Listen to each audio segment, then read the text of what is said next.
হলো ওরে আল্লাহ, মাল যে মাল মাল মাল করে আমরা দুনিয়া করলাম, সর্বপ্রথম কবরের পাঞ্জর থেকে মাল হটে গেল। এবার 2 নম্বরে বিসমিল্লাহ বলে মাটি দিতে লাগলেন। আপনারা মাটি দেন না? বিসমিল্লাহ বলে কয় খাবল মাটি দিবেন? 3 খাবল মাটি দিবেন। এবার বলবো, যত আমার মায়েরা আছেন, বোনেরা, দিদিরা আছেন, তারা কবলি, আপনারা কবলি। বন্ধুরে, বেটা মাটি দিতে যাবি, চোখ সরবার করবে, কিন্তু করা আর কিছু নাই। ভাতিজা মাটি দেবে, গ্রামের মানুষ মাটি দেবে, আত্মীয় স্বজন মাটি দেবে। আর তোরা মনে মনে বলবে, কাহা আহবাবনি দফন के वक्त अब हम वहाँ का हाल क्या जाने, कब्र तक आपकी ताज़ीम कर दे, आगे आपके अमाल जाने, आगे आपके अमाल जाने। कहा अहबाब ने दफन के वक्त अब हम वहाँ का हाल क्या जाने, लिहाज तक आपकी ताज़ीम कर दे, आगे आपके अमाल जाने। ওরে সুবহানাল্লাহ, 3 খাবল করে মাটি দিবে।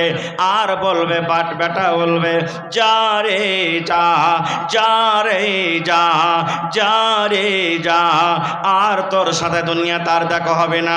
3 খাবল করে মাটি দিবে। এই মুসলমান, মায়ের সাথে যতই মহব্বত হোক, বিবির সাথে যতই মহব্বত হোক, বেটা বাটির সাথে যতই মহব্বত ভালোবাসা হোক, যদি মত চলে আসে, একটা মহব্বত কাজ দিবে না। সমস্ত মহব্বতকে ছেড়ে আমাকে আপনাকে কবরের ভিতরে চলে যেতে হবে। ওরে সুবহানাল্লাহ। তাই কবি বলছেন, কি বলছেন? এই দুনিয়া ছেড়ে চলে যাব একদিন, মায়ারি মতন চলে যাব একদিন, এই দুনিয়া ছেড়ে চলে যাব একদিন, মায়ারি বাঁধন ভেঙে যাবে একদিন। আসব না আমি আর এই ভুবনে কোনো দিন, আসব না আমি আর এই ভুবনে কোনো দিন, এই দুনিয়া ছেড়ে চলে যাব একদিন, মায়ারে বাঁধন ভেঙে যাবে একদিন। ওরে সুবহানাল্লাহ। যতই মহব্বত, যতই ভালোবাসা দিয়ে দেন, যার মত হয়ে গেছে, কবরে চলে গেলেন, জীবনে আর ঘুরে পাওয়া যাবে না। যাবে কি? তাহলে দুনিয়াতে প্রথমে মাল সাঁত ছেড়ে দিলে, 2 নম্বরে লোকজন মাটি দিয়ে বাড়ির দিকে রওনা হইতে লাগলো। মাওলানারা বসে আছেন, জিজ্ঞাসা করবেন, সই হাদিসের কথা বলছি। নবী আমার বলেছেন, লোকজন যখন মাটি দিয়ে কবরের গোড়া থেকে হাঁটতে শুরু করবেন বাড়ির দিকে, আল্লাহর নবী বলেছেন, যাকে মাটি দিয়ে আপনি বাড়ির দিকে রওনা হয়ে গেলেন, বন্ধুরে, আপনি যে হাঁটতে হাঁটতে বাড়ি আসবেন, আপনার জুতার আওয়াজ, চাপ্পালের আওয়াজ, পা যে আপনি তুলে তুলে হাঁটবেন, আপনার পায়ের আওয়াজটা ওই মাইয়াত কবরের ভিতরে শুনতে পাবে। যাকে মাটি দিলেন, সই হাদিসের কথা, মাটি দিয়ে যেমনই বাড়ির দিকে আপনি রওনা হয়ে গেলেন, আপনি যে ওখান থেকে হাঁটতে লাগলেন, তো আপনার পায়ের আওয়াজটা যা আছে, ওই আওয়াজটা মাইয়াত কবরের ভিতরে শুনতে পাবে। কিন্তু মাইয়াতের আওয়াজ আমরা শুনতে পাই? ভাইজি ভাই, কেউ আমরা শুনতে পাই না। কেন শোনাই? এখানে একটা প্রশ্ন জাগছে। হাজি মৌলানা, মাটি দিয়ে যখন লোকজন বাড়ি চলে যাবে, আর কবরের ভিতরে যাকে দফন করে বাড়ি আমরা আসছি, ওই টাইমে ফের কবরের ভিতরে ওই পায়ের আওয়াজটা যখন শুনতে পাবে লোকজনের, তো কেন পাবে? তাহলে শুনেন কেন পাবে।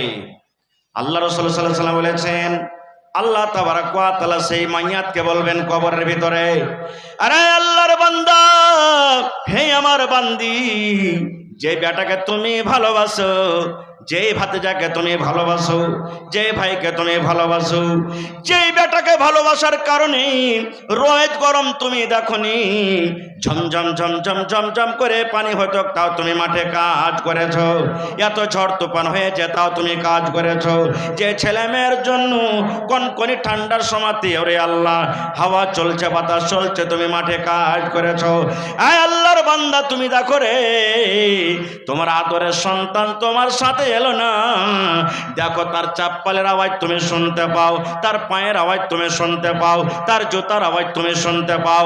দেখো রে দেখো দেখো, তোমাকে ছেড়ে তারা বাড়ির দিকে রওনা হয়ে গেল। দেখো তোমাকে ছেড়ে বাড়ির দিকে রওনা হয়ে গেল। তাহলে ভাই রে, দুনিয়াটা কি চোখে চোখে তো আমরা দেখতে পাচ্ছি, সব দেখতে পাচ্ছি। এবার যেমনই ছেলে পিলা বাড়িতে আসবে, যেই সম্পদ, যেই মাল, যেই ছাগল, যেই বকরি কত কষ্ট করে আপনি জড়ো করেছেন, ছেলে পিলা তখন কি করবে? ওকে ভাগ করবে। জীবনের কত কষ্ট করে আপনি মাকান দিয়েছেন, 3 কুটলি 4 কুটলি, 5টা বেটা আছে, বাপের বেটা আছে, বে ভাগ লিব, রুম ভাঙ্গা ইটকে ভাগ করব, কিন্তু ভাগ লিব। হয়েছে না হয় না? জোরে বলেন। বাপ মরে গেল, জমিন ভাগ হবে, আধা যদি এমন অমন জমিন হয়, ঘর ভাঙ্গা করাইবে, কিন্তু ভাঙ্গা করাইবে। সুবহানাল্লাহ। আমার আপনার নবী কেমন ভাবে জীবনটা কাটেছেন, একটা সহিহ বুখারী শরীফের হাদিস আপনার সামনে তুলে ধরি। হাদিসটা 3-4 পাতার হাদিস, লম্বা হাদিস, কিন্তু শর্ট ছোট করে বাস আমি মেন পয়েন্টটা আপনার সামনে ধরি। আমার আপনার নবী কিভাবে জীবন কাটেছেন। আল্লাহ রাসূল সাল্লাল্লাহু আলাইহি ওয়াসাল্লামের 11 জন স্ত্রী ছিলেন। কতজন ভাই? তোমরা একটা কথা বলো রে বাবা, নবী আমার এই ধরনের একটা সুই, এই দেখেন আমার হাতে কলম আছে, একে সুই মনে করলেন। আল্লাহর নবী সাহাবীদেরকে বললেন, ও আমার সাহাবীরা, আমার হাতে যে সুই আছে, এই সুইটাকে যদি আমি সমুদ্রে ডুবিয়ে দিই, এই সুইটাকে যদি আমি নদীতে ডুবিয়ে দিই, এই সুইটাকে যদি আমি সমুদ্রে ডুবিয়ে দিই, তাহলে বলো বাবা, এই সমুদ্রের কতটা পানি সুইয়ের মাথাতে উঠবে? নবীজি প্রশ্ন করলেন সাহাবীদেরকে, ও আমার সাহাবীরা, আমি যদি একটা সমুদ্রে, একটা নদীতে যদি এরকম ভাবে সুইটাকে ডুবিয়ে দিই, আর ডুবার পর সুইটাকে যখন আমি উঠাবো, তো সুইয়ের মাথাখানে কতটুক পানি আটবে? আপনাদেরকে প্রশ্ন করি, মোটামুটি 100 গ্রাম পানি চলে আসবে নাকি জি ভাই? হ্যাঁ, 1-2 বুঁদ পানি আসবে। সাহাবায়ে কেরাম বললেন, আল্লাহর নবী গো, সুই যদি আমরা সমুদ্রে ডুবিয়ে দিই, তাহলে সুইয়ের মাথাতে সামান্য 1 ফোঁটা 2 ফোঁটা পানি আসবে, আর গোটা পানি সমুদ্রে নবী গো থেকে যাবেন। যেমন কথাটা বলা, ওরে আল্লাহ দেখেন আমার আপনার নবী কি বলছেন। দয়ার নবী বললেন, সাহাবীরে, এই মতো মানুষের দুনিয়া এবং আখিরাত, যেমন সুইয়ের মাথাতে অল্প পানি উঠলো, এটা হলো মানুষের জন্য দুনিয়া, এটা মানুষের জন্য দুনিয়া, এটা হলো মানুষের হায়াত। আর সমুদ্রে যেমন গোটা গোটা ভরতে সমুদ্রে পানি থেকে গেল, এটার নাম হলো আখিরাত। অর্থাৎ আখিরাতের মোকাবিলাতে দুনিয়ার জীবন অল্প। দুনিয়ার জীবন কি? অল্প। জান্নাতের যেটা জায়গা হবে, কত কিমতি, কত দামি হবে। কোড়া বুঝেন আপনারা? কোড়া, কোড়া বুঝেন ভাই? আগেতে আমার মায়েরা, খালারা, ভাইয়েরা, যত লোক এখানে আছেন, ছোট কালে কোড়া বানিয়ে একটা খেল খেলতো, মারামারি করতো, করতক না করতক না, গামছা পাকি এর ধরনের, এটা কোড়া মনে করলেন। আল্লাহ রাসূল সাল্লাল্লাহু আলাইহি ওয়াসাল্লাম বললেন, ও আমার সাহাবীরা, তোমরা শুনে নাও, একটা কোড়া, কোড়া কত বড় জিনিস হয়, কোড়া রাখার জায়গা জান্নাতের ভেতরে কত দামি হবে। আজকে আপনি 1 কাঠা জমিন খরিদ করলেন, তার দাম 5 লাখ টাকা, বাজারে কিনবেন 50 লাখ টাকা, 1 করোড় টাকা, 2 করোড় টাকা হবে না কে ভাই বলেন? এরকম দাম হবে। কিন্তু নবী আমার বলেছেন, উম্মত রে, জান্নাতের ভিতরে একটা কোড়া রাখার যে জায়গা হবে, ওই জায়গাটা কত দামি হবে। আল্লাহ নবী বলেছেন, আকাশের তলাতে যত আল্লাহর জমিন আছে, যত সোনা আছে, যত চাঁদি আছে, যত লোহ আছে, যত জীবজন্তু আছে, সমস্ত জিনিসকে যদি তুমি বিক্রি করে ওই কোড়া রাখার সমান জায়গা যদি জান্নাতে খরিদ করতে যাও, তাহলে এই দুনিয়া আর দুনিয়াতে যা কিছু আছে সব যদি বিক্রি করে তুমি কিনতে চাও, তাও নবী বললেন কিনতে পারবে না। তাহলে বলেন, জান্নাতের ভিতরে একটা কোড়া রাখার সমান জায়গা যদি আমরা দুনিয়া এবং দুনিয়াকে বিক্রি করে কিনতে না পারি, তাহলে দুনিয়ার কি মূল্য যে ভাই? জান্নাতের কত বড় গাছ হবে জানেন? আমার মৌলানারা বসে আছেন, জিজ্ঞাসা করবেন আজকে গাছ কত বড় গাছ। আপনি যদি পাস করেন তো 10 সেকেন্ড লাগবে, 20 সেকেন্ড লাগবে, 50 সেকেন্ড লাগবে, 1 মিনিট লাগবে, আপনি গাছ পার হয়ে যাবেন, গাছের তলা পার হয়ে যাবেন। কিন্তু জান্নাতের গাছ যেটা হবে কত বড় হবে জানেন? আল্লাহ রাসূল সাল্লাল্লাহু আলাইহি ওয়াসাল্লাম বলেছেন, ওরে সুবহানাল্লাহ, এটা আমার হাদিস নয়, আমার কথা নয়, নবী আমার বলেছেন, জান্নাতের ভিতরে এত বড় বড় গাছ হবে রে ভাই। নবী আমার বলেছেন, একটা 25-23 বছরকার হাট্টা কাট্টা নওজওয়ান, খুব সুন্দর মজবুত নওজওয়ান, একটা খুব সুন্দর তেজ ঘোড়ার উপরে যদি সওয়ার হয়ে যায়, তেজ ঘোড়ার উপরে যদি বসে যায়, আর বসা পর যদি ঘোড়াটাকে হাঁকাইতে লাগে, গাছের তলাতে হাঁকাইতে লাগে, কতদিন হাঁকাবে? 1 দিন নয়, 2 দিন নয়, 3 দিন নয়, 1 মাস নয়, 2 মাস নয়। দয়ার নবী বলেছেন, মিয়া তো আমিন, ওই গাছের তলাতে যদি ঘোড়া 100 বছর পর্যন্ত হাঁটতে থাকে, দৌড়াইতে থাকে, নবী আমার বলেছেন 100 বছর শেষ হয়ে যাবে, কিন্তু জান্নাতের একটা গাছ পার করতে পারবে না। এত বড় জান্নাতের গাছ হবে। তাহলে ভাই, তার মোকাবেলা তো আখিরাত কি কিছুই নয়। একটা কথা আপনাদের সামনে আর বলে দিই, এখান থেকে পাটনা মোটামুটি কত 300 থেকে 400 কিলোমিটার হবে নাকি জি ভাই? আপনারা একদিন সাফার করছেন, কাঠিয়ার থেকে পাটনা ধরেন 300 কিলোমিটার হয়ে গেল। কত সময় লাগবে ট্রেনে? আপনাকে 3 ঘন্টা, 4 ঘন্টা, 5 ঘন্টা লাগবে, 6 ঘন্টা লাগবে। এবার বলেন বন্ধুরে, 300 কিলোমিটারের রাস্তা যদি আপনি কাঠিয়ার থেকে পাটনা চলে যান, 5 ঘন্টাতে আপনি 6 ঘন্টাতে চলে যাবেন। কত জায়গাতে ট্রেন দাঁড় হবে, কত জায়গাতে সিঙ্গেল হবে না। এই মুসলমান, যদি 5 ঘন্টা 6 ঘন্টাতে 300 কিলোমিটার রাস্তা যদি আপনি চলে যান, ওরে আল্লাহ, তাহলে জান্নাতের ভিতরে যে গাছটা হবে, আল্লাহ নবী বলেছেন, ওই ঘোড়াটা গাছের তলাতে যে হাঁটবে, কোনো জায়গাতে দাঁড় হবে না, যেতে আছে কতদিন? 100 বছর পর্যন্ত গাছের তলাতে চলে যাবে। ওরে আল্লাহ, এক জায়গা তো ঘোড়া দম মারবে না। তাহলে বলেন বন্ধুরে, ওই গাছের তলাটা কত বড় হবে? সে আখিরাতের জন্য আমাদের একটুকু লালচ নেই। আখিরাতের নিয়ামত কিভাবে আমরা পাবো, একটুকু আমাদের লেওয়ার মোহাব্বত নেই, জজবা নেই। দুনিয়া কি জিনিস? আর একটা হাদিসের কথা শুনেন। আল্লাহর নবী মুহাম্মদ সাল্লাল্লাহু আলাইহি ওয়াসাল্লাম সাহাবায়ে কেরামের সাথে একদিন রাস্তাতে হেঁটে চলে যাচ্ছেন। যেমন আজকে আমরা বাজার থেকে আসি যাই, চকে আসি যাই, এই মতো নবীজি রাস্তাতে একদিন হেঁটে চলে যাচ্ছেন। হাঁটতে হাঁটতে দেখছে রাস্তার কান্ধাতে একটা মরা বকরির বাচ্চা মরে পড়ে আছে। একটা বকরির বাচ্চা মরে পড়ে আছে, আর বকরির বাচ্চাটার কান কিন্তু খুবই ছোট। দেখেন, বকরির বাচ্চা মরে পড়ে আছে, ওপর থেকে কানটা কি ছোট। এবার নবীজি সাহাবায়ে কেরাম যেগুলা সাথে আছেন তারাকে বলছেন, কি বলছেন? রে আমার সাহাবীরা, ওই যে দেখো বকরির বাচ্চাটা মরে পড়ে আছে, কে তোমাদের মধ্যে এমন আছো গো, 1 দিরহামে তোমরা বকরির বাচ্চাটা খরিদ করবে?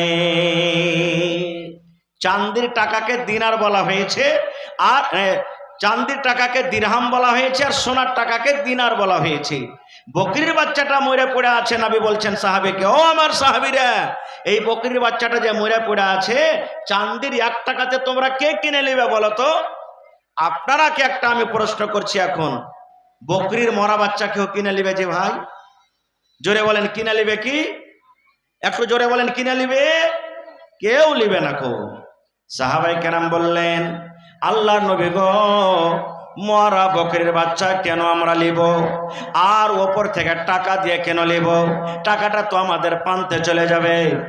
আল্লাহর নবী বললেন, সাহাবীরে, যদি মরা বকরির বাচ্চা তোমরা টাকা দিয়ে কিনে না লাও, তাহলে বলো তো ফিরে কি তোমরা নিবে? তোমরা ফিরিতে নেবে, টাকা পয়সা কিছু লাগবে না। এবার সাহাবায়ে কেরাম বলছেন, নবীজি, টাকা দেওয়া দূরের কথা, ফিরে তো যদি আমরাকে দেন, তাহলে ফিরে তো আমরা মরা বকরির বাচ্চা নেব না, কারণ মরা বকরির বাচ্চার কোনো মূল্য নাই। কেন নিতে যাব নবীজি? টাকা দেওয়ার দূরের কথা, ফিরি তো আমরা নিতে যাব না খো। নবীজি বললেন, তাহলে তোমরা ফিরি তো নেবে না বাচ্চাটা? বলছেন না, কি করবো নিয়ে? এবার আমার নবী কে বলছেন দেখেন, দয়ার নবী বললেন, ও আমার সাহাবীরা শোনো, শুধু নবীজি সাহাবায়ে কেরামকে বলেননি, ওই হাদিসটা সাহাবায়ে কেরামের জন্য, আমাদের জন্য, কিয়ামত পর্যন্ত যত আল্লাহর বান্দা বান্দি আসবে সমস্ত মানুষের জন্য।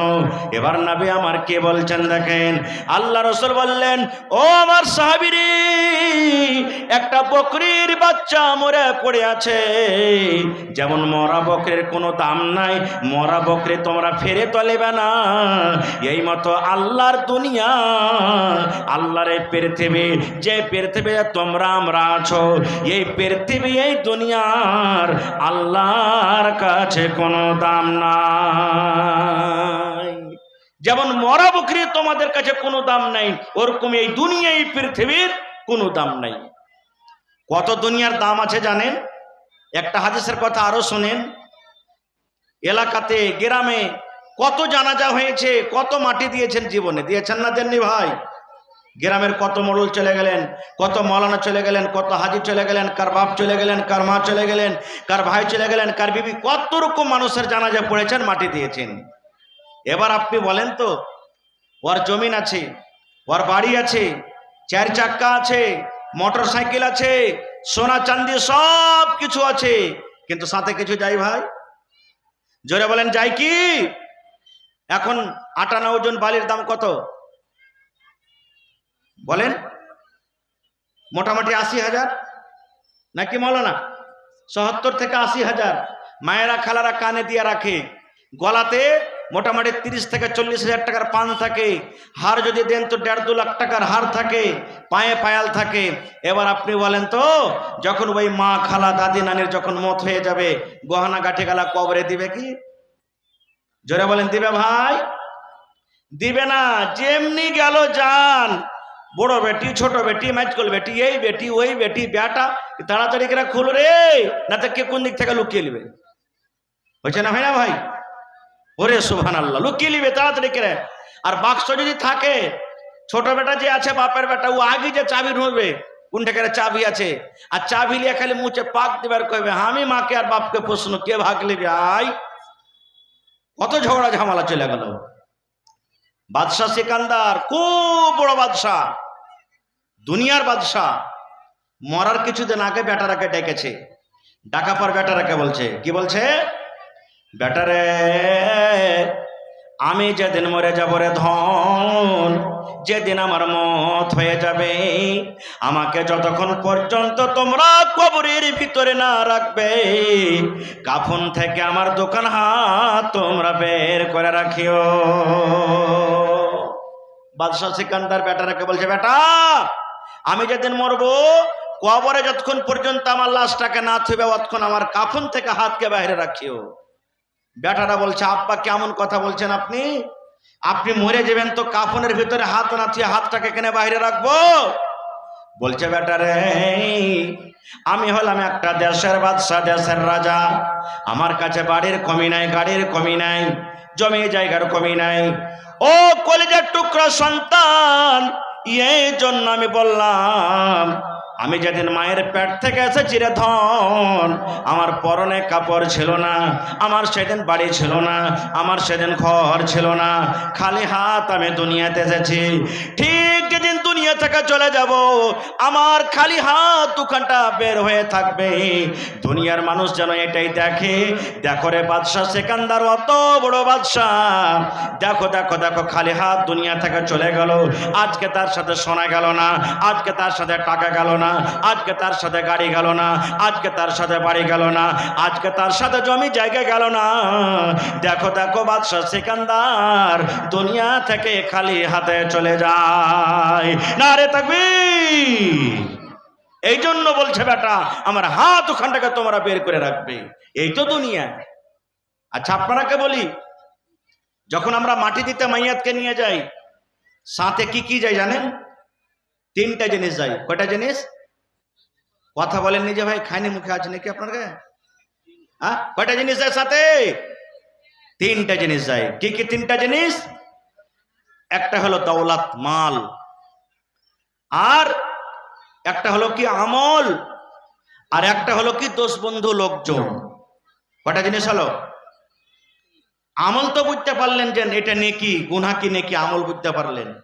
দোষ বন্ধু যারা মাটি দিতে যাবে এটাও বুঝতে পারলেন, কিন্তু দৌলত সাথে যায় এটা হয়তো বুঝতে পারেননি নাকি? মসজিদে দেখেন আপনার মরমতি খাটলি আছে, আছে না নেই? মোটামুটি 30,000 40,000 দিয়ে কিনে রেখেছেন, এটা দৌলত লয়? দৌলত হলো না, হলো না ভাই?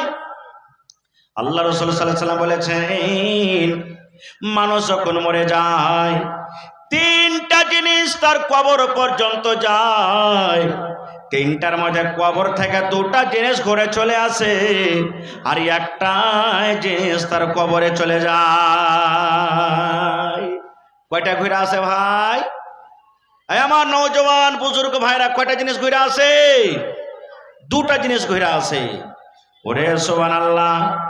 আল্লাহ রাসূল সাল্লাল্লাহু আলাইহি ওয়াসাল্লাম বলেছেন তিনটা জিনিসের মধ্যে দুটা জিনিস ঘুরে চলে আসে, আর একটা জিনিস মাত্র কবরের ভিতরে যাবে। একটাই মাত্র কবরের ভিতরে যাবে। সেটা কি? তিনটা। भाई आप लोग काहे उठ के जा रहे हैं पंडाल के नीचे से? आप लोग तो जाके और माहौल खराब कर देंगे। आप लोग काहे चले गए पंडाल के नीचे से? आइए बैठिए। दो चार लोग जहाँ जाने देखे मतलब सब लोग दौड़ने लगे। आइए पंडाल के नीचे आइए। जैसे मतलब चारों तरफ से दौड़ने लगेंगे तो उसी तरह सब लोग फिर आप ही लोगों के पीछे पीछे दौड़ना शुरू कर देंगे। अगर कोई मामला पेश आया तो उसे आराम से किनारे में ले जाकर उसे सॉल्व करना है, मसला हल करना है। তো ভাই আমার তিনটা জিনিস কবরের ভিতরে যাবে। আল্লাহ রাসূল সাল্লাল্লাহু আলাইহি ওয়াসাল্লাম বলেছেন ওরে সুবহানাল্লাহ, প্রথম 7 মাল আপনার কাছ থেকে চলে যাবে। যখন বিসমিল্লাহি ওয়া আলা মিল্লাতি রাসূলিল্লাহি সাল্লাল্লাহু আলাইহি ওয়াসাল্লাম বলে যখন কবরে রাখা হবে, মাইয়াতকে কবরে রাখা দোয়া কি? মাইয়াতকে যখন কবরে রাখা হয় তখন এই দোয়াটা পড়েন আপনারা, বিসমিল্লাহি ওয়া আলা মিল্লাতি রাসূলিল্লাহি সাল্লাল্লাহু আলাইহি ওয়াসাল্লাম। এটাই দোয়া না? দোয়াটা মুখস্থ করে নেবেন, বিসমিল্লাহি ওয়া আলা মিল্লাতি ওয়া আলা সুন্নতি রাসূলিল্লাহি সাল্লাল্লাহু আলাইহি সাল্লাম। এই দোয়াটা পড়ে মাইয়াতকে কবরে নিয়ে যাবে, আর খাটখানটাকে পিছন দিকে হটাবে। মাইয়াত কবরের দিকে, আর কবরের গোড়া থেকে খাট পিছন দিকে। হচ্ছে না? হটে না ভাই? দেখেছেন কোনদিন আপনারা? আল্লাহ রব্বে তো জাহান, ওরে মুসলমান তোরা হারেস নাই মান। নমাজ পড় রোজা রাখো, নমাজ পড় রোজা রাখো, আর পড়ো কোরআন, ওরে মুসলমান তোরা হারেস নাই মান। কি কোহরে কি আমল কলি, একাই আলি একাই যাবি।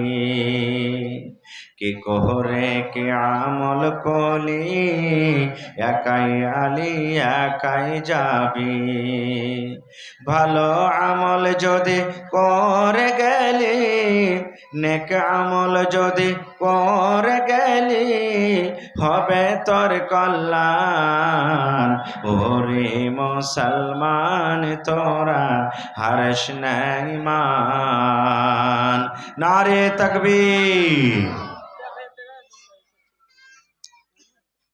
আজকে জলসার যোগ্যতমায় শ্রদ্ধেয় সভাপতি সাহেব, উপস্থিত উলামায়ে কেরাম, সামনে বসে থাকা ইসলাম দরদি দিন দরদি ভাই ও বাবাজিরা,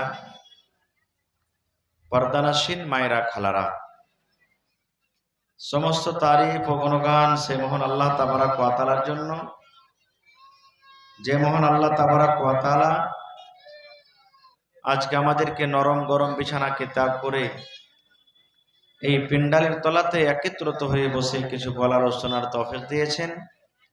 তাই আমরা আল্লাহ তাবারাক ওয়া তাআলার প্রশংসা করি, অন্তর থেকে মহব্বতের সাথে সকলেই পড়েন আলহামদুলিল্লাহ। একটু জোর করে পড়েন ভাই আলহামদুলিল্লাহ। তারপর আমাদের শেষ নবী হযরত মুহাম্মদ রাসূলুল্লাহ পড়েন সাল্লাল্লাহু আলাইহি ওয়াসাল্লামের পর অগণন দারুদ শরীফ শান্তির ধারা বর্ষিত হোক, আমিন। আল্লাহুম্মা সাল্লি আলাইহি আল্লাহুম্মা বারিক। আজকে জালসা মসজিদের জালসা নাকি জি ভাই?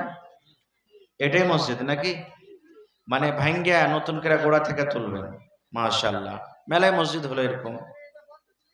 আর আপনাদের গ্রামে লোক কেমন আছেন, কিভাবে দান করবেন আমি তো জানি না। মেলায় জায়গাতে জালসা করলাম, আপনাদের এই পার্শ্বে একটা গ্রাম আছে শামসেরগঞ্জ, এদিকে মনে হয় আছে নাকি?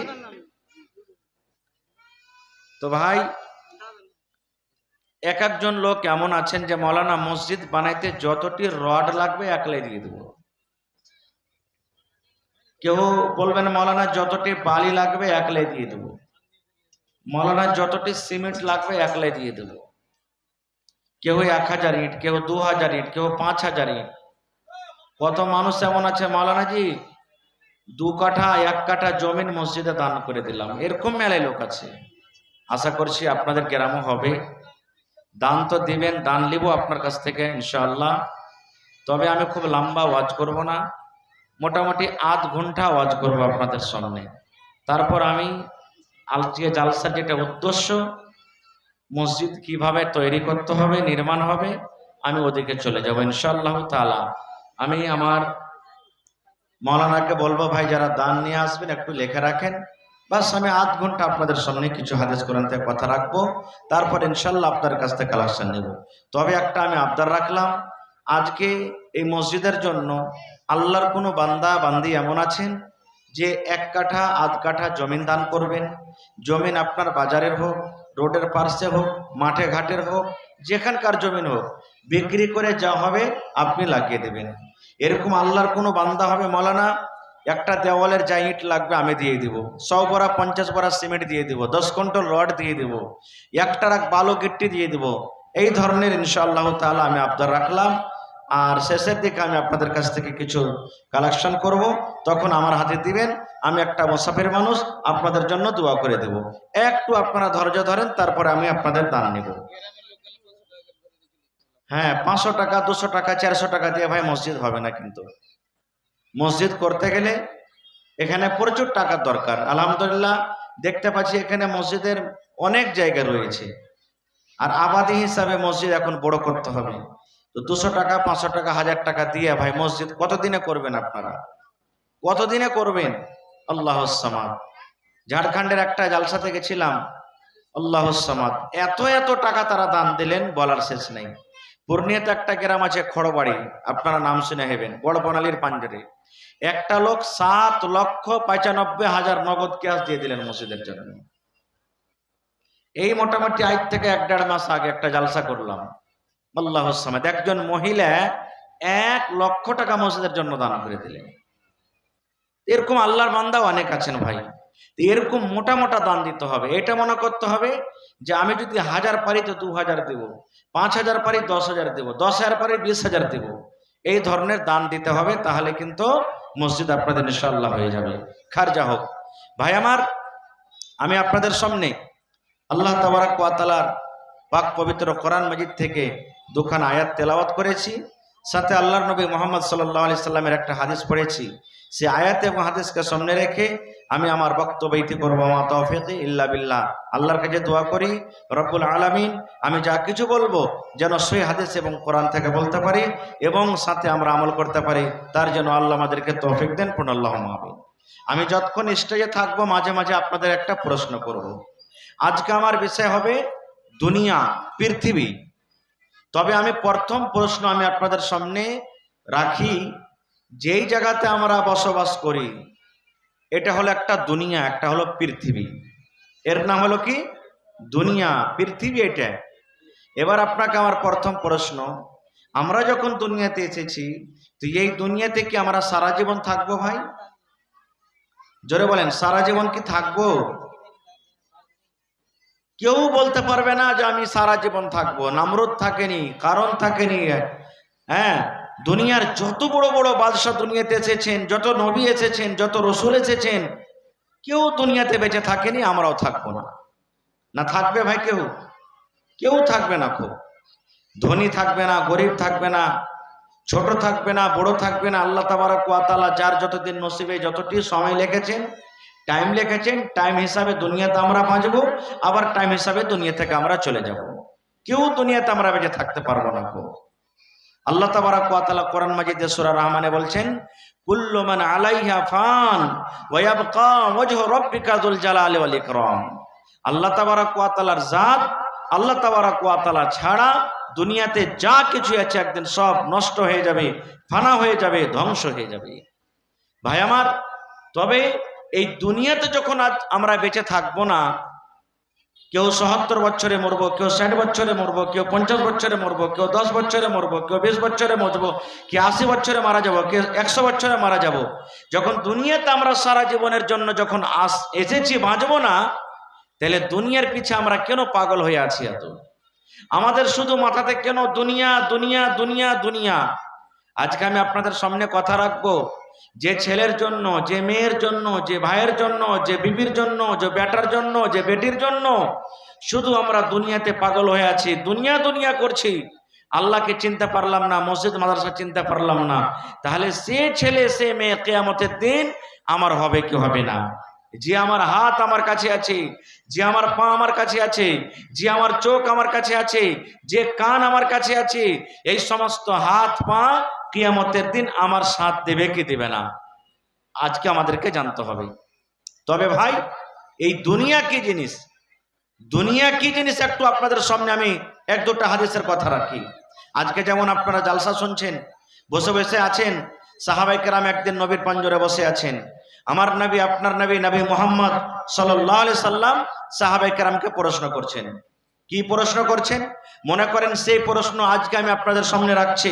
আল্লাহ রাসূল সাল্লাল্লাহু আলাইহি সাল্লাম 1400 1450 বছর আগে সাহাবায়ে কেরামকে যে সওয়াল করেছিলেন, যে প্রশ্ন করেছিলেন, ওই প্রশ্ন আজকে আমি আপনার সামনে রাখছি। কি রাখছি? আল্লাহ রাসূল সাল্লাল্লাহু আলাইহি সাল্লাম একটা এরকম ভাবে ধরেন সুই নিয়ে নিলেন হাতে, সুই। কোন সময়? যে সুয়ে মায়েরা খালারা কাঁথা সিয়াই, কিংবা যে সুয়ে আমার ভাইয়েরা ভুট্টার পকেট, মাকের পকেট, ধানের পকেট সিয়াই, এমন একবার দেয় ওমন থেকে বের করে, ওমন দেয় এমন থেকে বের করে, এই ধরনের সুই। নবী সাহাবায়ে কেরামকে বলছেন, কি বলছেন? রে আমার সাহাবীরা,